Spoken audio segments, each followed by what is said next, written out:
এই যে আমাদের জীবন, এই জীবনের জন্য বিপদ, আপদ, পরীক্ষা, স্ট্রাগল এটা অনিবার্য, এটা হবে। বিপদ নাই, কষ্ট নাই, আপদ নাই, অনিশ্চয়তা নাই, স্ট্রাগল নাই, এমন কি কেউ আছে এখানে?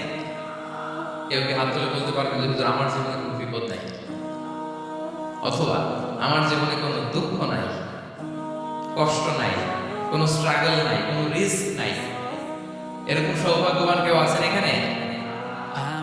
তাহলে জীবনের জন্য পরীক্ষা এটা অনস্বীকার্য, হবেই হবে পরীক্ষা। পৃথিবীর জীবনটাই এমন, এভাবেই এই লাইফকে ডিজাইন করা হয়েছে। পরীক্ষা থাকবে, এখানে বিপদ থাকবে, এগুলো উত্তীর্ণ হয়ে আপনাকে যেতে হবে। চির সুখ চির শান্তি এটাই পৃথিবীতে হয় না। চির সুখ এবং চির শান্তির জায়গা হচ্ছে জান্নাত। চির সুখ এবং চির শান্তি কোথায়? এটা জান্নাতের বৈশিষ্ট্য। চির সুখ চির শান্তি, টেনশন নাই, ঝামেলা নাই, পরীক্ষা নাই, বিপদ নাই, রিস্ক নাই, স্ট্রাগল নাই। এটা হচ্ছে দ্য ফিচার্স অফ জান্নাত, জান্নাতের ফিচার। কিন্তু সমস্যা বাদে কখন? যখন জান্নাতের ফিচার আমরা দুনিয়ায় খুঁজি। যেটা পাবো আমরা জান্নাত, এটা খুঁজি কোথায়? এই তখনই সমস্যা বাড়ে। And this is the main problem. এটাই বড় সমস্যা। এই সমস্যার সমাধান কোথায়? এটা নিয়ে আজকে আমি কিছু কথা অ্যাড্রেস করব ইনশাআল্লাহ। তো তাহলে আসুন শুনি জান্নাতের ফিচার কি। জান্নাতের কমন একটা ফিচার হচ্ছে জান্নাতে there will be no sickness in paradise. জান্নাতে কোনো অসুস্থতা থাকবে না, চিরসুস্থ। সুবহানাল্লাহ। চিরসুস্থ, চির সবল, কেউ অসুস্থ হবে না জান্নাতে। জান্নাত হবে এন্টি এইজিং, জান্নাতে বয়স বাড়বে না, চির যৌবনা, চির যুবক, এন্টি এজিং। আপনারা জানেন যে বর্তমান পৃথিবীতে এন্টি এজিং ক্রিম পাওয়া যায় না? ক্রিম, কথা বুঝতেছেন? এন্টি এজিং ক্রিম পাওয়া যায়। তারা বলে এই ক্রিম মাখলে চামড়ায় ভাঁজ পড়ে না। এটার দাম আছে কিন্তু অনেক। এন্টি এজিং ক্রিম লাগায়, শ্যাম্পু ইউজ করে, এন্টি এজিং অয়েল আছে, এটা দিলে নাকি চামড়ায় ভাঁজ পড়ে না। ইভেন ভারতের অনেক বড় একজন ব্যবসায়ী মুকেশ আম্বানি, নাম শুনছেন? যে তার ছেলের বিয়ে হয়ে গেল। তো এই মুকেশ আম্বানির স্ত্রী নীতা আম্বানি, সে কিছুদিন আগে এক বটল গোল্ড ওয়াটার খেয়েছে, gold water, and it's cost $60,000 $60,000 দাম এক বোতল গোল্ড ওয়াটার। কেন? ফর এন্টি এজিং, যাতে বয়সের ছাপ গালে না। এখন বলেন এভাবে কি আমাদের বয়সকে ধরে রাখা সম্ভব এই পৃথিবীতে? সম্ভব না, কারণ এই ফিচারটা দুনিয়ার ফিচার না, এটা জান্নাতের ফিচার। সুবহানাল্লাহ। তাহলে জান্নাতে কেউ অসুস্থ হবে না। জান্নাত হবে চির যৌবন, চির যৌবনা, ওখানে আমরা যুবক থাকবো। প্রত্যেকে 33 বছরের যুবক যুবতী হয় জান্নাতের। বিষ্ণু ইসলাম বলেন আহলুল জান্নাতি জুরদা ওয়া হুরদা ওয়া আবনাউ 30 ওয়া 30। জান্নাতে যারা যাবে শুভ্র দাড়িবিহীন, প্রত্যেকে হবে 33 বছর বয়সের।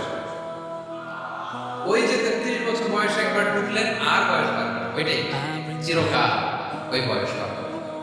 জান্নাতের আরেকটা ফিচার হচ্ছে নো ফ্রাস্ট্রেশন, কোনো চিন্তা নেই, দুশ্চিন্তা নেই, হাইপার টেনশন নাই, সজীব প্রাণবন্ত। সুবহানাল্লাহ। জান্নাতের আরেকটা ফিচার হচ্ছে there is no expiry date in জান্নাত। এক্সপায়ারি ডেট আছে?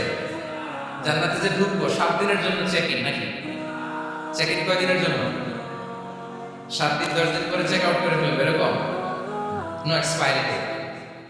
আজীবন একবার এন্ট্রি পেলে বের হওয়ার টেনশন নাই। আল্লাহু আকবার। তাহলে no expiry date, rather it's eternal, আজীবন থাকবে, খালিদিনা ফিহা, চিরকাল থাকবে। এবং জান্নাতের সবচেয়ে গুরুত্বপূর্ণ ফিচার হচ্ছে there will be no death in জান্নাত। জান্নাতে আপনার মৃত্যু হবে, মৃত্যুর বিদায় হবে, তার মানে আপনি অমর হবেন। তাহলে আপনি চির সুস্থ, চির সবল হবেন জান্নাতে, চির যুবক থাকবেন, প্রাণবন্ত থাকবেন, আপনি অমর হবেন, আপনি জান্নাতে মরবেন না। জান্নাতের যখন জান্নাতে যাবে ফেরেশতারা ডেকে বলবে ইয়া আহলাল জান্নাতি ইন্না লাকুম আন তাসিহু ফালা তাসকামু আবাদা। জান্নাতীরা চিরকাল সুস্থ থাকবে, অসুস্থ হবে না। ইন্না লাকুম আন তাশিবু ফালা তাহরামু তোমরা শাবাব থাকবা, বুড়া হবা না। ওয়া ইন্না লাকুম আন তাহইয়াউ ফালা তামুতু আবাদা, চিরকাল বেঁচে থাকবা, মরবা না। এবং সেদিন জান্নাতে মৃত্যু দেয়া হবে, মৃত্যু দেয়া হবে। ইউতাল মাউতু বিকাবশিন আমলাহ, একটা ছাগলের আকৃতিতে মৃত্যুকে আনা হবে। ফায়ুযবাহুল মাউত, মৃত্যুকে জবাই দেয়া হবে। এবার জান্নাতীরা তাকিয়ে থাকবে, ফেরেশতারা বলবে ইয়া আহলাল জান্নাতি খুলুদুন ফালা মাউত, হে জান্নাতীরা চিরকাল এই জান্নাতে থাকবে। তাহলে জান্নাতের ফিচার পাইছেন? এখন কোন বোকা যদি এই ফিচার দুনিয়ায় খুঁজে পাবে? পাবে না, কারণ দুনিয়ার ফিচার আলাদা। দুনিয়ার ফিচার কি? এই দুনিয়াতে বিপদ আসবে, কষ্ট আছে, দুনিয়া হতাশা আছে, ভয় আছে, অসুস্থতা আছে, বার্ধক্য আছে, এবং এই দুনিয়ার একটা এক্সপায়ারি ডেট আছে না? দ্য ডে ইউ ডাই, যেদিন আপনি মারা যাবেন, এটা আপনার এক্সপায়ারি ডেট, চলে যেতে হবে, চলে যেতে হবে। এই পৃথিবীতে মৃত্যু অস্তিত্ব আছে, সবকিছু থমকে দিয়ে, আপনাকে চমকে দিয়ে মৃত্যু চলে আসবে, ঠিক কিনা বলেন? তাহলে এগুলো হচ্ছে দুনিয়ার ফিচার। এই দুনিয়াতে বিপদ আপদ, কষ্ট, ঝুঁকি, স্ট্রাগল, বার্ধক্য, অসুস্থতা, এগুলো নিয়ে আমাদেরকে টিকে থাকতে হয়। এটা দুনিয়ার ফিচার, মিলাই ফেললে হবে না। জান্নাতের ফিচার একটা, দুনিয়ার ফিচার আরেকটা। দুনিয়াতে কষ্ট থাকবে, বিপদ আপদ থাকবে।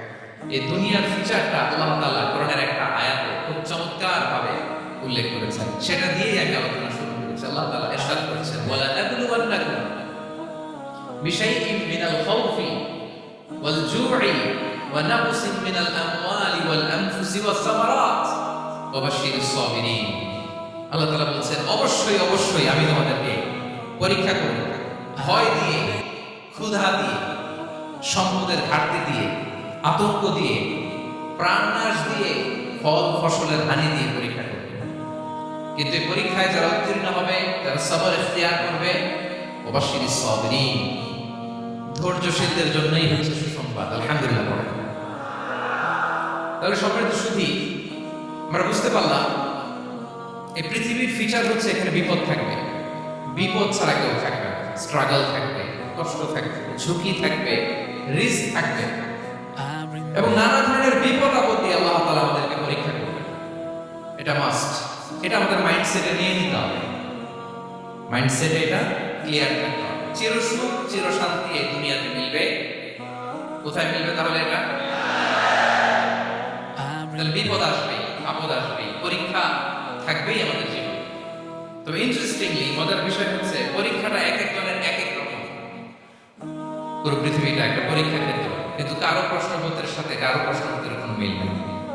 সুবহানাল্লাহ। আমার পরীক্ষা একরকম, আপনার পরীক্ষা আরেক রকম, ওই ভাইয়ের পরীক্ষা আরেক রকম, ওনারটা আরেক রকম। সবাই পরীক্ষার্থী, কিন্তু কারো প্রশ্নপত্রের সাথে কারো প্রশ্নপত্রের কোনো মিল নাই।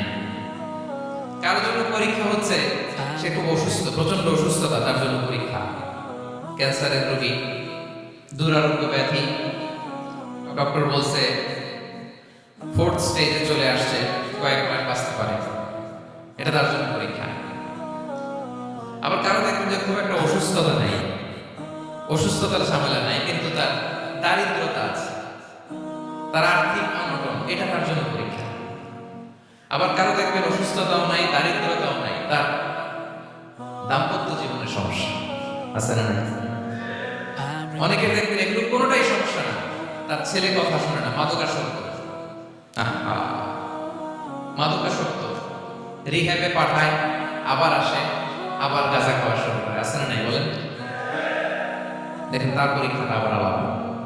অনেকের দেখবেন মেয়ে বাবার কথা শুনে না, আবার অনেকের দেখবেন যে ব্যবসায় সমস্যা, লসের পর লস, লাভ করতে পারে না। তাহলে পরীক্ষা ছাড়া, বিপদ আপদ ছাড়া দুনিয়াতে কেউ নাই, প্রিয় ভাই। এটা আমাদের মাথায় রাখতে হবে। পরীক্ষা আপনাকে দিতেই হবে, পরীক্ষা দিয়ে নিজেকে প্রমাণ করতে হবে। আর এক একজনের পরীক্ষাটা এক এক রকম, কারো পরীক্ষার সাথে কারো পরীক্ষার কোনো মিল থাকবে না। তো মাঝে মাঝে আমরা এটা ভুলে যাই, আল্লাহ তাআলা কালামে পাকে রিমাইন্ডার দিয়ে আমাদেরকে স্মরণ করিয়ে দিতে চান যে এই পৃথিবীতে আসলে তোমরা এসেছো পরীক্ষা দিতে। এটাই জীবনের বড় বাস্তবতা। আমাদের জীবনে যত হতাশা, আমাদের জীবন নিয়ে যত অভিযোগ, আমাদের মনে যত কষ্ট, আমাদের হৃদয়ের ভিতরে যত অস্থিরতা, তার মূলে হচ্ছে এই সমস্যা যে আমরা ভুলেই গেছি আমরা পরীক্ষা দিতে আসছি। এটা যদি ভুলে না যান, এটা যদি আপনার মাইন্ডসেটে থাকে যে পুরো জীবনটা একটা পরীক্ষা, তাহলে দেখবেন কোনো কিছু আপনাকে কাবু করতে পারবে না। আপনি হতাশ হবেন না, জীবন নিয়ে আর অভিযোগ থাকবে না, আপনি ভেঙে পড়বেন না, সব অভিযোগ হতাশা দূর হয়ে যাবে। তারপর বুঝতে পারলাম পরীক্ষা আপনাকে দিতেই হবে। পরীক্ষা দেওয়া ছাড়া এই পৃথিবী থেকে চলে যাওয়ার কোন চান্স বা সুযোগ আমাদের কারো নেই। সূরাতুল আনকাবুতে আল্লাহ তাআলা এই কথাটা আরো চমৎকার ভাবে বলেছেন। আল্লাহ তাআলা ইরশাদ করেছেন, আহাসিবান নাসু আইয়াতরাকু আইয়াকুলু আমান্না ওয়া হুম লা ইফতানুন ওয়ালাকাদ ফাতান্না আল্লাযীনা মিন ক্বাবলিহিম ফালা ইয়া'লামান্না আল্লাহু আল্লাযীনা সাদাকু ওয়া লা ইয়া'লামান্না আল-কাযিবিন। আল্লাহ বলেন, মানুষকে ভেবেছে সে শুধু বলবে আমি ঈমানদার আর তাকে আমি জান্নাতে ঢুকাই দেব, না, কখনো না, খুশির কালেও না। বরং পূর্ববর্তীকালে যারা পৃথিবীতে এসেছিল তাদেরকে আমি পরীক্ষা নিয়েছি, পরীক্ষা করেছি, এবং তাকেও ঈমানের প্রশ্নে সে সত্যবাদী না মিথ্যাবাদী পরীক্ষা দিয়ে দিয়ে নিজেকে প্রমাণ করতে হবে। ঠিক কিনা বলেন? পরীক্ষা দিয়ে আপনাকে প্রমাণ করতে হবে। এবং এই পরীক্ষার ব্যাপারটা এটা যে শুধু আমরা সাধারণ মানুষ, আমাদের জীবনে দুঃখ বিপদ পরীক্ষা এই পৃথিবীর সবচেয়ে শ্রেষ্ঠ মানুষ যারা ছিলেন তাদের আল্লাহ পরীক্ষা নিয়েছেন। বলেন তো পৃথিবীতে সবচাইতে শ্রেষ্ঠতম মানুষ কারা? সবচাইতে শ্রেষ্ঠ ভালো মানুষ কারা ছিলেন পৃথিবীতে? বলেন তো নবীরা। আওয়াজ করে বলেন তো কারা? বলেন তো নবীদের জীবনে পরীক্ষা ছিল কি ছিল না? হ্যাঁ ছিল। বেশি না কম? বিষ্ণু ইসলামকে জিজ্ঞাসা করা হলো, আইয়ুন নাসি আশাদ্দু বালাআন ইয়া রাসূলুল্লাহ, হে আল্লাহর রাসূল এই পৃথিবীতে কাদের জীবনে পরীক্ষা বেশি? বিষ্ণু ইসলাম বললেন, আল আম্বিয়া, নবীদের জীবনে। আল আম্বিয়া সুম্মাল আমসাল ফাল আমসাল, সবচেয়ে জীবনে পরীক্ষার সম্মুখীন সবচেয়ে বেশি হয়েছে নবীরা। তারপরে নবীদের পরবর্তী অবস্থান যাদের, সিদ্দিকীন যারা, শুহাদা যারা, সালিহিন যারা, আল্লাহওয়ালা যারা, তাদের জীবনে পরীক্ষা বেশি। ইউবতালা রাজুলু আলা হাসাবি দীনি, ব্যক্তির দিনদারি যত বেশি তার জীবনে আল্লাহর পরীক্ষাও তত বেশি। আপনি আল্লাহওয়ালা হবেন, আপনার জীবনে পরীক্ষাও অনেক বেশি। এজন্য ইমানদার হওয়া যেমনি মর্যাদা, ইমানদারের জীবনে পরীক্ষাও হবে অনেক বেশি। এবং পরীক্ষা যত বড়, খেয়াল রাখতে হবে, মন খারাপ করার কোনো সুযোগ নেই। পরীক্ষা যার জীবনে যত বড়, সেটাতে সফল হতে পারলে এটার প্রতিদানও বড়। পরীক্ষা যত বড়, এটাতে সাকসেস হতে পারলে এটার রিওয়ার্ডও তত বড়। বিষ্ণু ইসলাম বলেন, ইদামুল জাযাই মা'a ইদামিল বালা, বালা যত বড় জাযাও তত বড়, প্রতিদানও তত বড়। আপনারা নবীদের জীবনে যদি খেয়াল করেন দেখবেন, যেই নবীর জীবনে পরীক্ষা যত বেশি সেই নবীর জীবনে সফলতাও তত বেশি। সাইয়েদনা ইব্রাহিম আলাইহিস সালামের কথাটা একটু খেয়াল করেন তো, বলেন তো ওনার জীবনের পরীক্ষা কেমন ছিল? বেশি না কম? ওনার জীবনের পরীক্ষা থেকেই তো আমরা এই শব্দটা ব্যবহার করি, আমরা বলি অগ্নি পরীক্ষা। কি বলি? মানে আগুনে নিক্ষেপ করা হয়েছে সাইয়েদনা ইব্রাহিম আলাইহিস সালামকে, তাও স্বাভাবিকভাবে না, উলঙ্গ করে, নেকেড করে ওনাকে অপমানিত করবার জন্য ওনার গায়ের জামা কাপড় খুলে উলঙ্গ অবস্থায় আল্লাহর খলিল সাইয়েদনা ইব্রাহিম আলাইহিস সালামকে অগ্নিকুণ্ডে নিক্ষেপ করা হয়েছে। এরকম এক্সপেরিয়েন্স এই অডিটোরিয়ামের ভিতরে আমাদের কখনো হয়েছে? তাইলে সাধারণ মানুষের জীবনের পরীক্ষা আর নবীদের জীবনের পরীক্ষার মধ্যে পার্থক্য আছে না নাই? ওই পরীক্ষায় উনি পাশ করে ফেললেন। 86 বছর পর্যন্ত আল্লাহর কাছে দোয়া করলেন, আল্লাহ আমাকে একটা নেককার সন্তান দাও। আল্লাহ সন্তান দেয়।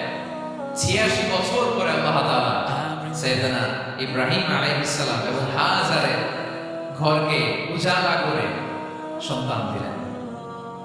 সাইয়েদনা ইসমাঈল আলাইহিস সালাম পৃথিবীতে আসলেন কত বছর বয়সে? 86 বছর বয়সের এখানে কেউ আছেন? হ্যাঁ, আছি আমরা কেউ? নাই। 86 বছর বয়সে প্রথম সন্তান পেয়েছে।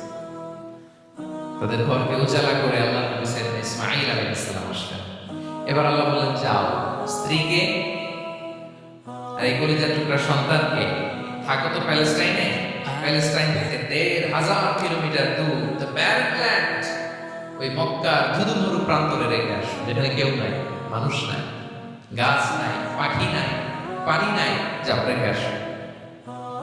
আচ্ছা বলেন তো, ৮৬ বছর পরে যে লোকটা সন্তান পেল, বুঝে শুনে উত্তর দিয়ে, ৮৬ বছর পরে যে লোকটাকে আল্লাহ তাআলা সন্তান দিল, তার হৃদয়ে ওই সন্তানের জন্য মায়া বেশি না কম?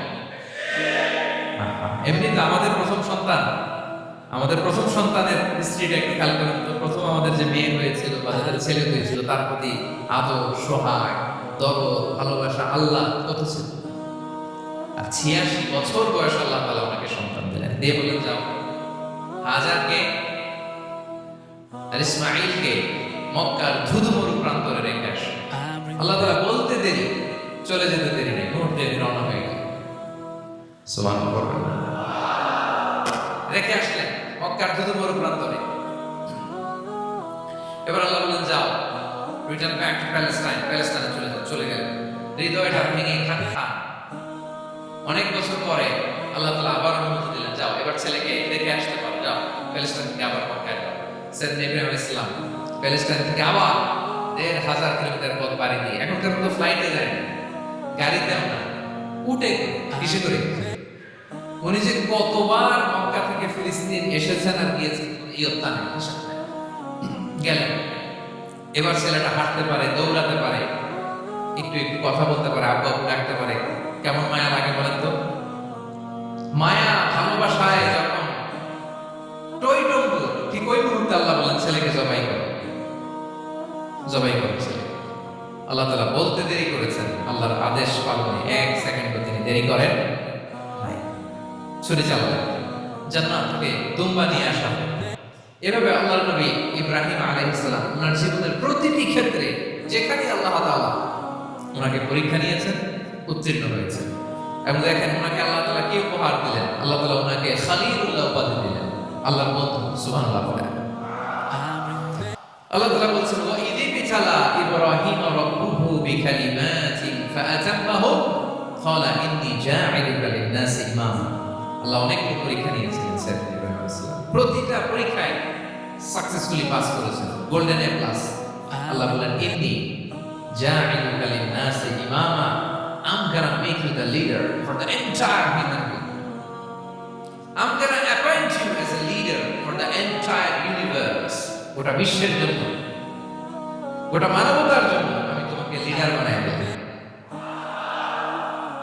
ইযামুল জাযাই মা'a ইযামিল বালা। পরীক্ষা যত বড়, ওই পরীক্ষায় পাশ করলে ওইটার ফলাফল প্রতিদানও বড়। তাহলে দেখেন প্রিয় ভাই, সাইয়েদনা ইব্রাহিম আলাইহিস সালামের জীবনে পরীক্ষার কোনো শেষ ছিল না। আমি আপনি কোথায়? আল্লাহর খলিলের জীবনে যদি এত পরীক্ষা থাকতে পারে, আমি আপনি কোথায় বলেন তো? এবার বলেন, সাইয়েদনা মূসা আলাইহিস সালাম, ওনার জীবনে তো কোনো পরীক্ষার ছিল না। গুণে শেষ করতে পারবেন? জন্ম ঠিক হয়েছে পরীক্ষার মধ্য দিয়ে। মিশরের ছেলে সন্তান হইলে ফেরাউন বলছে জবাই করো, ওনার মা সিন্ধুকে করে ভাষায় দিলেন নীল নদীতে। আল্লাহু আকবার। কি একটা রোমাঞ্চকর পরিস্থিতির মধ্য দিয়ে আল্লাহ তাআলা ওনাকে বাঁচালেন। জন্মই হয়েছে পরীক্ষার। বড় হইলেন, ফেরাউনের ভয়ে দেশ ত্যাগ করলেন, মিশর থেকে মাদিয়ান। আবার আল্লাহর আদেশে যখন ফিরে আসলেন, আবার ফেরাউনের সাথে তর্ক বিতর্ক, যুদ্ধ। একটা রাত আল্লাহ নবী মুসা আলাইহিস সালাম শান্তিমতো মিশরে ঘুমাতে পারেনি। একটা রাত শেষ পর্যন্ত এই ফেরাউন মুসা আলাইহিস সালামকে ধাওয়া করেছে। ফেরাউনের ধ্বংসের আগ পর্যন্ত সে মুসা আলাইহিস সালামকে ধাওয়া করেছে। তার মানে মুসা আলাইহিস সালামের বিপদ আপদ পরীক্ষা এগুলো থেকে মুক্তি পান নাই। এবার বলেন ঈসা আলাইহিস সালামের কথা, ওনার জীবনে তার পরীক্ষা ছিল না। কি পরীক্ষা ছিল? হ্যাঁ, আল্লাহু আকবার। Same scenario goes to the biography of every messenger in the world. এই সব নবীর ক্ষেত্রে একই ঘটনা ঘটেছে। সাইয়েদনা ঈসা আলাইহিস সালাম দাওয়াত যখন দিলেন, তার বিরোধিতা শুরু হলো, ওনাকে হত্যার ষড়যন্ত্র হলো। ইভেন ওনাকে মারার জন্য বনি ইসরাঈলরা উদ্ধত হলো, জানে বাজ করার জন্য পালালেন, এক ঘরে ঢুকলেন, চারদিক দিয়ে ঘেরাও করলেন। উনি দরজা জানালা লাগাই দিলেন। ওরা বললো একজন দরজা ভেঙে জানালা ভেঙে ভিতরে ঢুকো, ঢুকে দেখো বেটা ঈসা কি করে। একজন ভিতরে ঢুকছে, ঢুকার সাথে সাথে বল রাফাআহুল্লাহু ইলাইহি, আল্লাহ তাআলা ঈসা আলাইহিস সালামকে উপরে উঠাই নিলেন। আর যেই লোকটাকে তারা ভিতরে ঢুকালো তার চেহারাকে আল্লাহ তাআলা ঈসা আলাইহিস সালামের চেহারার মতো করে দিলেন। এবার তার বাইরের সাথীরা বলে ঘটনা কি, বেটা ঈসাও বেরোয় না, আমাদের লোকটাও বেরোয় না, সবাই ঢুক। দরজা ভেঙে ভেতরে ঢুকে দেখে ঈসা দাঁড়ায় আছে। বলেন তো এটা ঈসা না বিসা? এটা কি আসল ঈসা? ওমা কাতালু ওমা সালাবু ওয়ালাকিন শুববিহা লাহুম। আল্লাহ বলেন তোমরা আমার নবী ঈসাকে হত্যাও করতে পারো নাই, শুলেও চড়াতে পারো নাই, আমি সেফটি সিকিউরিটি দিয়ে আমার নবী ঈসা আলাইহিস সালামকে আকাশে তুলে দিয়েছি। তাহলে ওনার জীবনে পরীক্ষা শেষ ছিল। এবার যদি আমরা বিশ্ব ঈসা ইসলামের জীবনের দিকে তাকাই, ওনার জীবনটা দেখেন তো। আমাদের প্রিয় নবী বিশ্ব নবী মুহাম্মদ রাসূলুল্লাহ সাল্লাল্লাহু আলাইহি ওয়াসাল্লাম, ওনার জীবনে কি স্ট্রাগল ছিল? স্ট্রাগল মাক্কি জীবনের কথা যদি একটু খেয়াল করে দেখেন তো, 3 বছর শিয়াবে আবি তালেবে জেল করেছেন, না খেয়েছিলেন। ওনার বংশের লোকেরা প্রথমে ছাগল খেয়েছে, ছাগলগুলো যখন শেষ, ছাগলের চামড়াগুলো শুকিয়ে ওইটা খেয়েছে। গাছের পাতা ছাল এগুলো খেয়ে খাবারের অভাবে বেহুশ হয়ে পড়ে থাকতে পারে। না খেয়ে কয়দিন ছিলেন আপনি? আমি কয়দিন ছিলাম না খেয়ে? মনেই তো করে না খেয়েছিলাম কিনা কোনদিন। এ হচ্ছে বাকি জীবন। মেন্টালি প্রেসার দেওয়া হয়েছে। বিশ্বনবীর চাচা আবু লাহাব তার 2 ছেলে উতবা আর উতাইবা, এদের সাথে বিয়ে দিয়েছিলেন 2 মেয়ে। যখন দাওয়াত দেওয়া শুরু করলেন 2 মেয়েকে ডিভোর্স দিয়ে দিল। দেখেন একটা বাবার জন্য প্রাপ্তবয়স্ক মেয়েকে যখন উঠায় নেওয়ার আগে ডিভোর্স দেয়, তার মানসিক অবস্থাটা কেমন থাকে বলে? মেন্টালি প্রেশারাইজ করা হয়েছে, ফিজিক্যালি হ্যারাস করা হয়েছে। বিষ্ণু ইসলাম যখন নামাজে দাঁড়াতেন, উটের পচা নারী বুড়ি বিষ্ণুর কাঁধে চাপিয়ে দেওয়া হতো। আপনার জীবনে এরকম ঘটছে কখনো? আপনি নামাজ পড়তেছেন, উটের পচা নারী বুড়ি আপনার কাঁধে চাপিয়ে দেওয়া হয়েছে? কয়দিন হয়েছে এরকম? কয়দিন হয়েছে? হ্যাঁ, তারপর তো আলহামদুলিল্লাহ বেরোয় মুখ দিয়ে। কেমন আছেন হুজুর? কয়েন না, বেশি একটা সুবিধা না, তাই না? বেশি একটা একটু মিলাবেন। কতটুকু পরীক্ষা আমরা দিয়েছি? তায়েফে গেলেন, বিশ্বনবী তায়েফে গেছিলেন জমির বায়না দিতে, তাই না? জমি কিনবে তায়েফে। তায়েফবাসীদেরকে জাহান্নামের আগুন থেকে বাঁচাতে গিয়েছিলেন, নিজের জন্য না। সেখানে তায়েফের ছেলেরা পাথর মেরেছে বিষ্ণু ইসলামের গায়ে। এত শুভ্র দেহ ছিল, চেহারা ছিল, বিষ্ণুর গা দিয়ে ঝরঝর করে রক্ত ঝরেছে। ফিজিক্যাল হ্যারাসমেন্টের শিকার হয়েছে বিষ্ণু ইসলাম। যখন সেদিন বিষ্ণু ইসলামকে হত্যার ষড়যন্ত্র করা হলো, আল্লাহ তাআলার আদেশে তিনি মক্কা থেকে মদিনায় হিজরত করলেন। মদিনাতে যে একটা রাত, সপ্তম হিজরির আগ পর্যন্ত শান্তিতে ঘুমাতে পারেন না। 3 দিকে 3 ইহুদি বসতি, বনু কাইনুকা, বনু নদীর, বনু কুরাইজা। খাওয়ার মধ্যে বিষ মিশিয়ে দেয়া হয়েছিল বিষ্ণু ইসলাম। বাজু, খাসির বাজুর রান পছন্দ করতেন। এক ইহুদি মহিলা বিষ্ণু ইসলামের ওই রানের মধ্যে বিষ মিশিয়ে দিয়েছে। ওই বিষের যন্ত্রণায় মৃত্যুর আগ পর্যন্ত বিষ্ণু কাঁদতেন। এবং উনি ইন্তেকালের সময় ওই বিষের ব্যথা যন্ত্রণাতে ইন্তেকাল করেছেন। বিষ্ণুনবীর ইন্তেকালটা শাহাদাতের ইন্তেকাল ছিল। বিষ্ণু ইসলাম বলেছেন, ওই যে খায়বার এলাকার ওই মহিলা যে আমার খাবারে বিষ মিশিয়েছিল, সেই বিষের যন্ত্রণা, বেদনা, কষ্ট আমি অনুভব করছি। প্রিয় ভাইরা, তার আমরা কি বুঝলাম? বিষ্ণুনবীর জীবনে পরীক্ষা ছিল কি ছিল না? আমাদের উপায় আছে? আমরা বাঁচতে পারবো এই বিপদ আপদ পরীক্ষা ঝঞ্ঝাল থেকে? বাঁচতে চাইলে বাঁচতে পারবো? ইমাম মালিক আলাইহি রাহমাত, নাম শুনেছেন? ইমাম মালিক, ওনার জ্ঞান থেকে লাখো লাখো মানুষ উপকৃত হয়েছে, কোটি কোটি মানুষ উপকৃত হয়েছে। মদিনার রাস্তায় রশি দিয়ে ওনাকে টেনে হিচড়ে এক এলাকা থেকে আরেক এলাকায় নিতে জালেম বাদশা ইমাম মালিক আলাইহি রাহমাত। ইমাম আহমদ ইবনে হাম্বল, ওনাকে বেত্রাঘাত করা হতো, চাবুক দিয়ে পেটানো হতো।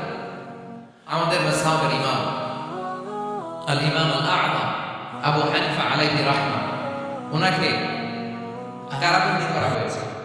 তার মানে দেখেন, যত বড় বড় স্কলার যত বড় বড় মাশায়েখ এমনকি আম্বিয়া আলাইহিস সালাম ওনারাও পরীক্ষা বিপদ আপদ থেকে রেহাই পান, পাইছে? তাহলে আপনি আর আমি পাবো? বলেন তো। তাহলে এটা আমাদের ব্রেইনে গেঁথে দিতে হবে যে জীবন মানেই এখানে বিপদ থাকবে, পরীক্ষা থাকবে, স্ট্রাগল করে করে আমাকে আগাতে হবে। কেউ আমার জন্য রেড কার্পেট বিছিয়ে রাখবে না। এই জীবনটা বড় জটিল। This is life, how it's design. এভাবেই পৃথিবীকে ডিজাইন করা হয়েছে। এখানে বিপদ আছে, কষ্ট আছে। এই পরীক্ষা দিয়ে দিয়ে আপনাকে উত্তীর্ণ হতে হবে। বুঝতে পেরেছেন প্রিয় ভাইরা? নাও দ্য কোশ্চেন অ্যারাইজ, প্রশ্ন হচ্ছে কেন আল্লাহ এই পরীক্ষা নেন? কেন? আল্লাহ তাআলা সূরা মুলকে বলেছেন এই পৃথিবী সাজানো, জীবন মৃত্যুর এই খেলা, এর উদ্দেশ্যটাকে আল্লাহ তাআলা স্পষ্ট করে বলেছেন, আল্লাযী খালাকাল মাউতা ওয়াল হায়াতা লিয়াবলুয়াকুম আইয়ুকুম আহসানু আমালা। জীবন মৃত্যু দিয়ে তোমাদের জীবনকে সাজানো হয়েছে এজন্য যাতে করে তিনি তোমাদের পরীক্ষা করতে পারেন। কি করতে পারেন? তোমাদের মধ্যে কে সব কর্মে অগ্রগামী, কে কাজে ভালো, আমলে ভালো, এটা দেখার জন্য। বেসিকলি আল্লাহর দেখার প্রয়োজন নাই, আমাদেরকে দেখানোর জন্য এই পরীক্ষার আয়োজন। আমি ভালো করবো না খারাপ করবো এটা আল্লাহ জানে না? তোমার পরীক্ষা করা লাগে কেন? কথা বলেন। আমি জান্নাতি না জাহান্নামী এটা আল্লাহ জানেন না? বেসিকলি আমাদেরকে জানানোর জন্য এই পরীক্ষার আয়োজন। কাদেরকে জানানোর জন্য? মানে তুমি জেনে যাও তুমি জান্নাতি না জাহান্নামী, আমি ভালো করে জানি। একটা ছোট্ট উদাহরণ দিলে বুঝতে পারবেন প্রিয় ভাইরা। ধরেন আল্লাহ তাআলা দুইজনকে সৃষ্টি করলেন। উদাহরণস্বরূপ একজনের নাম আব্দুল্লাহ আর একজনের নাম আব্দুর রহমান। সৃষ্টির পরে আব্দুল্লাহকে বললেন, আব্দুল্লাহ আমি জানি তুমি পৃথিবীতে 50 বছর হায়াত পাইতা, খুব ভালো কাজ করতে, তুমি দুনিয়াতে অনেক ভালো কাজ করতে, এটা আমি আগেই জানি, আমার অসীম জ্ঞান বলে আমি আগে থেকেই জানি। তো যাও, তোমার এইমাত্র সৃষ্টি করলাম, যাও তুমি জান্নাতে ঢুকে যাও, কারণ আমি জানি তুমি জান্নাতি হবে। আচ্ছা, আর আব্দুর রহমান তুমি পৃথিবীতে খুব খারাপ কাজ করতে, এটা আমি জানতাম, তোমার পাঠাইলে খারাপ কাজ করবা, তুমি সীমা লঙ্ঘন করবা, অন্যায় করবা, অপরাধ করবা, তুমি জাহান্নামী হবা, যাও। যেহেতু আমি জানি পরীক্ষার দরকার নেই, তোমারে জান্নাত দিয়ে দিলাম, যাও ঢুকে যাও। আব্দুল্লাহ ঠিকই জান্নাতে ঢুকে যাবে, আব্দুর রহমান কি ঢুকবে? ঢুকবে। সে বলবে, আল্লাহ এই মাত্র আমারে বানাইলেন, এই মাত্র আপনি আমাকে সৃষ্টি করলেন, সৃষ্টি করেই বলতেছেন তুমি জাহান্নামে যাও, আর বলতেছেন আমি জানি দুনিয়াতে পাঠালে তুমি খারাপ কাজ করবে, তুমি জাহান্নামী হবা, পাঠানোর আর কি দরকার, আগে থেকে জাহান্নামে যাও। আল্লাহ আপনি জানলে জানতে পারেন, আমি তো জানি না। ঠিক কিনা বলেন? সে বলবে, না আল্লাহ আপনি ভুল বলতেছেন, এই দুনিয়াতে পাঠাইলে আমি খুব ভালো কাজ করতাম, আমি সীমা লঙ্ঘন করতাম না, নামাজ পড়তাম, রোজা রাখতাম, হজ করতাম, যাকাত দিতাম, সাদাকা করতাম, চ্যারিটি করতাম, জনকল্যাণকর সব ভালো কাজগুলো আল্লাহ আমি করতাম। এজন্য আল্লাহ তাআলা পরীক্ষার আয়োজন করেছেন, যাতে করে তুমি জেনে যাও যে পৃথিবীতে তুমি কি করেছো। এখন আর আল্লাহকে এক্সকিউজ দেওয়ার সুযোগ নেই। আচ্ছা বলেন তো, আবু জাহেলকে যদি আল্লাহ এখন কিয়ামতের দিন বলে, Abu Jahl go to the hell fire, Abu Jahl কিছু বলার সুযোগ আছে? কারণ ও দুনিয়াতে কি করে আসছে কেউ জানে না। ফেরাউনকে ডেকে যদি আল্লাহ বলে, ফেরাউন তুমি জাহান্নামে যাও, go to the hell fire, ওর কি কোনো এক্সকিউজ দেওয়ার সুযোগ আছে? বলেন, সুযোগ আর আছে? কারণ তুমি দুনিয়াতে কি করেছো তোমার চেয়ে ভালো কেউ আর জানে? পৃথিবীতে এই পরীক্ষা, এই আয়োজনের সবচেয়ে বড় উদ্দেশ্য হচ্ছে যাতে করে আমরা দেখে যাই যে আমরা কি কাজ করছি। কেউ যখন পরীক্ষা দেয় প্রিয় ভাইরা, ওই পরীক্ষায় কত পাবে তার একটা হিসাব আছে না? বলেন, আপনি গণিত পরীক্ষা দিয়ে আসছেন, যে 100তে 100 পাবে সে বলতে পারে আমার সব অঙ্ক হয়েছে, ঠিক কিনা বলেন? আর যে লাড্ডু গুড্ডু বুঝছেন তো, কিছুই পারে নাই, ঘরটি তার একটা হিসাব আছে যে সে কিছুই লিখে আসতে পারে নাই। এই পৃথিবীতে এই পরীক্ষা আয়োজনের প্রধানতম কারণ হচ্ছে যাতে করে আমরা বুঝে যেতে পারি যে আমরা কোথায় যাবো, জান্নাতে না জাহান্নামে। প্রিয় সুধী, এ পর্যায়ে আমরা জানবো এই যে পরীক্ষা আল্লাহ তাআলা নিচ্ছেন আমাদের, এই পরীক্ষায় সফল হওয়ার মূল মন্ত্র কি? কোরআনে বিভিন্ন আয়াতে পরীক্ষার কথা বলা হয়েছে এবং এই পরীক্ষার সফলতার মূল মন্ত্র কোরআনে ঘোষিত হয়েছে। আলহামদুলিল্লাহ বলুন। যে আয়াত দিয়ে আমি শুরু করেছি, এই আয়াত দিয়ে আল্লাহ তাআলা বলেছেন, মুবাশশিরিস সাবিরিন, নবী হে ধৈর্যশীলদেরকে আপনি সুসংবাদ দিন, ধৈর্যশীলদেরকে সুসংবাদ দিন, তার মানে বিপদে ধৈর্য ধারণ করতে হবে। প্রিয় ভাইরা, ইন্নামাস সাবরু ইনদা সাদামাতিল উলা, বিপদে আমরা অনেক সময় প্যানিক হয়ে যাই, অস্থির হয়ে যাই, কি করব, হতাশ না। মুমিনরা হতাশ হয় না, ধৈর্য ধারণ করে। কি করে? প্রিয় ভাইরা, ধৈর্য এটা এমন একটা গাছ, যে গাছের সারা গায়ে কাটা, কিন্তু এই গাছের ফলটা বড় সুস্বাদু। আই রিপিট, আমি আবার বলছি, ধৈর্য এটা এমন একটা গাছ, যে গাছের সারা গায়ে কাটা, কিন্তু ফলটা বড় মিষ্টি, ফলটা বড় সুস্বাদু। সবাই ধৈর্য ধারণ করতে পারে। বিষ্ণু ইসলামকে আল্লাহ তাআলা নানা সময় আশ্বস্ত করেছেন, সান্ত্বনা দিয়েছেন, আর ধৈর্যের বাণী শুনিয়েছেন। আল্লাহ বলেন, ফাসবির কামা সাবারা উলুল আজমি মিনার রাসূল, নবী হে, আপনার আগে দৃঢ় প্রত্যয়ী নবীরা যেরকম ধৈর্য ধারণ করেছে, আপনি ধৈর্য ধারণ করুন। সূরাতুল মুজাম্মিল আল্লাহ তাআলা বলেন, ওয়াসবির আলা মা ইয়াকুলুনা ওয়াহজুরহুম হাজরান জামিলা, ওরা যাই বলুক আপনি ধৈর্য ধারণ করুন, ওদের কথাকে ইগনোর করুন, just ignore what they are saying to you. যা বলে আপনি জাস্ট ইগনোর করেন। ওরা বিষ্ণু ইসলামের মনোবলকে ভেঙে দেওয়ার জন্য কখনো বিষ্ণু ইসলামকে কবি বলে গালি দিত। কবি কি বলতো? শায়ের। কখনো বলতো মজনুন, পাগল। নাউজুবিল্লাহ বলবেন না, পাগল বলে গালি দিত। মাঝে মাঝে বলতো কাহিন, গণক। মাঝে মাঝে বিষ্ণু ইসলামকে তারা বলতো আবতা, লেস কাটা। মুহাম্মদ, তোমার ছেলে নাই, তোমার বংশ নির্বংশ হয়ে গেছে, তোমার নাম নেওয়ার মতো কেউ নাই। তো বাবা, গোটা বিশ্বব্যাপী বিষ্ণু ইসলামের সুনাম সুখ্যাতি ছড়িয়ে দিয়েছে কে? আকাশ বাতাস মাড়িয়ে, সাত আকাশ ছাড়িয়ে আল্লাহর আরশ পর্যন্ত আল্লাহ তাআলা বিষ্ণুর সুনাম সুখ্যাতিকে সহ্য করেছেন। যে কিনা বলেন, ইগনোর করুন। আপনাকে কবি বলে, গণক বলে, আপনাকে পাগল বলে, আপনাকে লেস কাটা বলে, জাস্ট ইগনোর দেন। বর্তমান সময়ে নানা ধরনের ট্যাগ আমাদেরকেও দেয় কি দেয় না বলেন? দেয়। আমাদেরকে কি বলে? মৌলবাদী বলে, বলে বলে ওই যে রাজাকার বলে। রাজাকার রাজাকার খেলার দিন শেষ। মন মতো হইলে মুক্তিযোদ্ধা, মন মতো না হইলে রাজাকার, এই দিন শেষ। ওই দিন নাই, এই কার দিয়ে আর খেলার দিন নাই। এগুলো মানুষ খায় না, এগুলো গিলে না।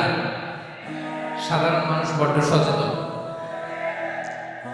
দেখেন, কালের বিবর্তনে, সময়ের আবর্তনে একই পরিক্রমা আমাদেরকে ট্যাগিং করে, আমাদেরকে মৌলবাদী বলে, ব্যাকডেটেড বলে, রাজাকার বলে, জঙ্গি বলে, যুদ্ধাপরাধী বলে। আছে না এরকম? ওয়াসবির আলা মা ইয়াকুলুন, নিজের সাথে মিলায়, যা বলে ধৈর্য ধারণ করো। ওয়াহজুরহুম হাজরান জামিলা, জাস্ট ইগনোর দেন, ভালোভাবে ইগনোর করেন, খালাস, সালাম দিয়ে কেটে পড়েন। তাহলে প্রিয় ভাইরা, এই বিপদ আপদ আমাদের পিছু ছাড়বে না, পিছু ছাড়বে না। নবীদের পিছু ছাড়ে নাই, আমরা কোথায়? আমরা কি? বিপদ আমাদেরকে ধৈর্য ধারণ করতে হবে, মনোবল হারাইলে হবে না।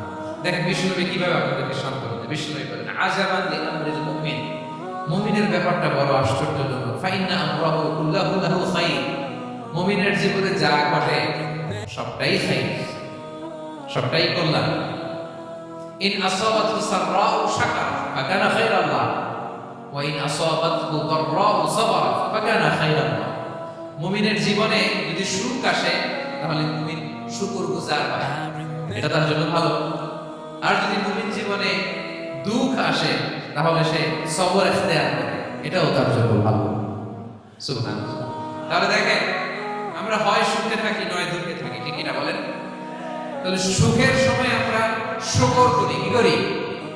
শুকরগুজার হই, শুকরিয়া করো একটা ইবাদত, শুকরিয়া করো কি? আর দুঃখের সময় আমরা সবর করি, সবর করাটাও একটা। তাহলে আমাদের পুরো জীবনটাই ইবাদত, পুরো জীবনটাই সুখের সময় শুকর আর দুঃখের সময় সবর। আওয়াজ করে বলেন, সুখের সময় শুকর আর দুঃখের সময়। এই দুই ইবাদত মুমিন জীবনে চলমান, কন্টিনিউয়াস, একটা উইন উইন সিচুয়েশন। কি বলবো? উইনিং হয়ে গেল না? যেই পরিস্থিতিতেই থাকে আমাদের জন্য লাভ। আল্লাহু আকবার। তাহলে প্রিয় ভাইরা, এটাই জীবনের বাস্তবতা। সবর আমাদেরকে এখতিয়ার করতে হবে, হতাশ হওয়া যাবে না। অনেকে আমরা অল্পতে হতাশ হই। এই যে আমরা ধৈর্য ধারণ করছি, ফল পাচ্ছি না। দীর্ঘ দেড় দশক ধরে ধৈর্য ধারণ করছেন না আপনারা?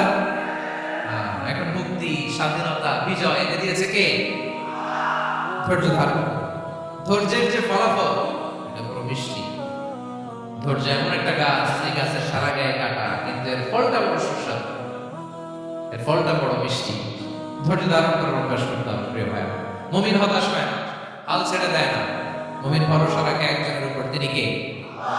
লা তাইয়াসু মিন রাউহিল্লাহ, ইন্নাহু লা ইয়াইয়াসু মিন রাউহিল্লাহ ইল্লাল কওমুল কাফিরুন।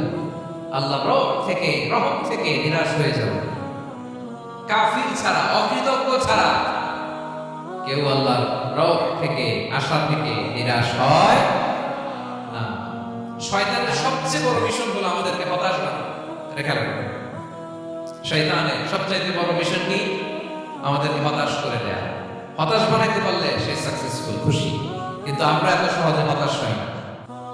বিপদ থেকে বাঁচার দ্বিতীয় স্টেপ হচ্ছে এই বিপদ থেকে উত্তরণের চেষ্টা করতে হবে। কন্টিনিউয়াস প্রচেষ্টা চালিয়ে যেতে হবে। ওয়াল্লাযীনা জাহাদু ফিনা লানাহদিয়ান্নাহুম সুবুলানা। যারা আমার রাস্তায় চেষ্টা করে, প্রচেষ্টা করে, স্ট্রাগল করে, তাদেরকে আমি পথ দেখিয়ে দিই, সুবুল দেখিয়ে দিই, ওয়ে আউট দেখাই দিই, এক্সিট দেখাই দিই।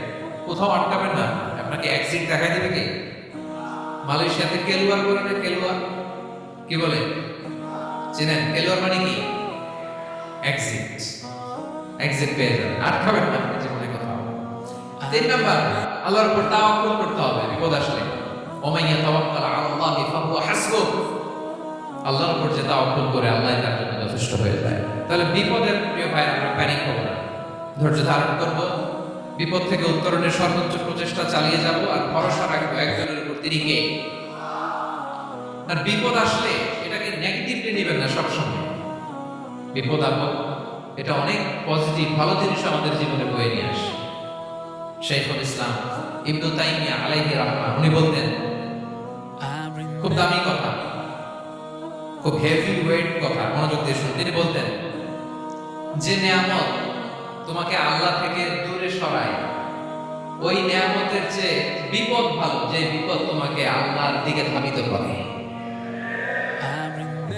আই রিপিট, আমি আবারও বলি, যে নাজ নিয়ামত তোমাকে আল্লাহ থেকে দূরে সরিয়ে দেয়, সে নাজ নিয়ামতের চেয়ে ওই বিপদ আপদ ভালো, যে বিপদ আপদ তোমাকে আল্লাহর কাছে দেয়। তাহলে বিপদ আপদ আসলে আপনি হতাশ হবেন, আর কখনো দুঃখ করবেন? মুআরের ভাইরা, আর মন খারাপ করবেন? তাহলে বিপদ আপদ দিয়ে আল্লাহ বান্দার মর্যাদাকে আপগ্রেড করে। বিপদ আপদে ফেলে আল্লাহ তাআলা বান্দার পাপ মোচন করে। বিপদ আপদ দিয়ে আল্লাহ তাআলা বান্দার শাস্তি মওকুফ করে। এমন পাপ করছেন, এটার জন্য শাস্তি বরাদ্দ হয়ে গেছে, কিন্তু আল্লাহ তাআলা ওই শাস্তি থেকে মাঝে মাঝে আপনাকে বাঁচাতে চায়, তখন কিছু বিপদ দিয়ে বান্দার পরীক্ষা করে। উত্তীর্ণ হলে আল্লাহ তাআলা ওই শাস্তিকে মওকুফ করে দেয়। তাহলে আসুন সামারি করি, পুরো আলোচনাটা সামারি করি। 1 নম্বর সামারি হচ্ছে বিপদ আপদ, পরীক্ষা, স্ট্রাগল, কষ্ট, এটা সুন্নাতুল্লাহি ফিদ দুনিয়া। এই দুনিয়ায় আল্লাহর সুন্নাত, এর বাইরে কেউ যেতে পারে না, ইভেন নট দ্য মেসেঞ্জার্স, নবীরাও। আজকের আলোচনায় শুনছেন না নবীদের জীবন দিয়ে কি গেছে, ups and downs, test and trial, নবীরাও। তাহলে এটা আমাদের মাইন্ডসেটের সাথে সেট আপ করে নিতে হবে যে অতীতে, বর্তমানে, ভবিষ্যতে বিপদ আপদ মুক্ত এই পৃথিবীতে কেউ থাকবে না। পারবেন? হ্যাঁ, এটা মাইন্ডসেটে নিয়ে নিতে হবে যে এটাই জীবন, বিপদ আপদ দিয়ে আল্লাহ পরীক্ষা করবেন। এটাই পৃথিবী, চির সুখ চির শান্তি এই পৃথিবীতে খুঁজতেই পাওয়া যায় না। শুনতে বলছিলাম না, চির সুখ চির শান্তি। বলেন তো, এটা কি দুনিয়ার ফিচার না জান্নাতের ফিচার? জান্নাতের ফিচার দুনিয়ায় খুঁজতে পাওয়া যাবে? যাবে। তাহলে আজকের আলোচনার 1 নম্বর লেসন হচ্ছে বিপদ আপদ এটা সুন্নাতুল্লাহ ফি দুনিয়া। এই দুনিয়া আল্লাহর সুন্নাত, এটা থেকে মুক্তি পাওয়ার কোনো সুযোগ নাই, নবীরাও পায়নি। 2 নম্বর লেসন, বাঁচার যে face it with patience, intellect and tawakkul. বিপদে অস্থির হওয়া যাবে না, এটাকে ফেস করতে হবে উইথ পেশেন্স, ধৈর্যের সাথে।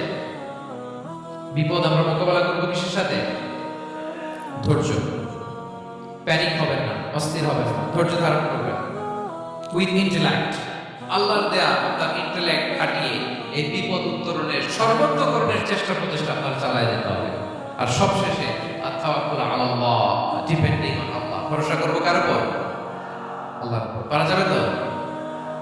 দুইটা লেসন হলো। 3 নাম্বার লেসন হচ্ছে আমাদের ছেলে মেয়েদেরকে we have to educate our child regarding the test and trial in this dunya.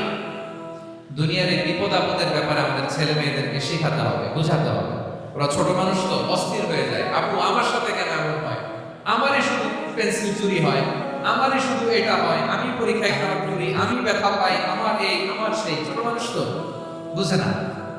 ওরা বুঝাইতে হবে যে বাবা, this is the essence of life, এটাই জীবন, এটাই কি এই লাইফ হ্যাকস গুলো তাদেরকে শেখাইতে হবে। ডোন্ট বি প্যানিক, প্যানিক হওয়া যাবে না। This is how life is design, এটাই জীবন। বিপদ আপদ আসবে, এটাকে মেনে নিতে হবে, ছেলে মেয়েদেরকে শিখাইতে হবে, তাহলে তারাও প্যানিক হবে না। পারবেন তো ইনশাআল্লাহ? আচ্ছা, 4 নাম্বার লেসন হচ্ছে যেটা আমরা জানলাম, এই বিপদ আপদ সবসময় আমাদের জন্য খারাপ না। Sometimes it brings high for us if then properly. ঠিকমতো বিপদকে ডিল করতে পারলে এটা আসলে আমার জন্য আখেরে কল্যাণই বয়ে নিয়ে আসে। কি বলেন, তাই না? কল্যাণ বয়ে নিয়ে আসে। সব শেষ কথা হলো আমরা যেন এই বিপদগুলোকে প্রপারলি ডিল করতে পারি, আমরা যেন সবর ইখতিয়ার করতে পারি। আল্লাহর কাছে চাইতে হবে, দোয়া করতে হবে, কারণ তৌফিক দেওয়ার মালিক কে? আল্লাহর কাছে যেন আমরা কায়েম বাক্যে প্রার্থনা করতে পারি, আল্লাহ এই বিপদকে যেন আমরা ডিল করতে পারি উইথ সবর, উইথ ইন্টেলেক্ট, উইথ তাওয়াক্কুল। আসল হাতিয়ার হচ্ছে এটা, দোয়া। আল্লাহর কাছে চাইবেন, মনোযোগের সাথে চাইবেন, আন্তরিকতার সাথে চাইবেন। উদউল্লাহ ওয়া আনতুম মুকিনুনা বিল ইজাবা। বিষ্ণু বলেন এমন ভাবে চাও যেন তুমি অনেকটা কনফার্ম যে তোমার দোয়া আল্লাহ কবুল করবেন, এমন ভাবে চাও। অনেকে রোবোটিক দোয়া করে। রোবোটিক দোয়া মানে দোয়ার মধ্যে প্রাণ নাই, ধ্যান নাই, মন নাই, আগ্রহ নাই, ভালোবাসা নাই, ওই দোয়া আল্লাহ কবুল করে না। মনোযোগ দিয়ে চাইতে হবে চাওয়ার মধ্যে, তাহলে আল্লাহ তাআলার পক্ষ থেকে তাওফিক পাওয়া যাবে। পাওয়া যাবে তো ইনশাআল্লাহ?